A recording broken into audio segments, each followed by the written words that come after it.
So hello guys, मेरा नाम है रेहान और आप देख रहे हैं रेहान टेक। सो गाइस, आज के इस वीडियो में मैं आपको बताने वाला हूँ कि आप अपने एमआई के फ़ोन में डुअल ऐप कैसे यूज़ कर सकते हैं। कहने का मतलब ये है कि आप 2 व्हाट्सएप, 2 इंस्टाग्राम, 2 फेसबुक, 2 गूगल पे, जितनी भी ऐप आप डबल कैसे यूज़ कर सकते हैं, चलिए मैं आपको वीडियो में बता देता हूँ। तो इसके लिए आपको क्या करना होगा, आपने फ़ोन में एक सेटिंग करना होगा। तो इसके लिए हम सेटिंग पहले ओपन कर लेते हैं।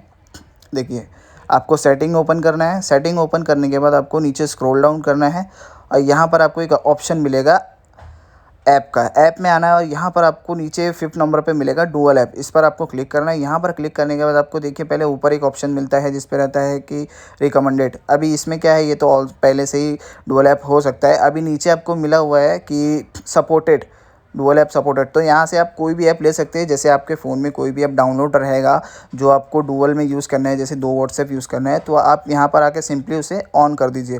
ऑन करने के बाद आप देखेंगे बाहर आके आपको यहाँ पर ऐसे डुअल ऐप का आइकन मिल जाएगा। नीचे आपको ब्लू कलर का आइकन दिखेगा और यहाँ पर देखिए एक अमेज़न यहाँ पर भी है और दूसरा अमेज़न यहाँ पर भी है। तो ऐसे ही आप डबल यूज़ कर सकते हैं। तो thank for watching my video guys, please like and subscribe. Thank you.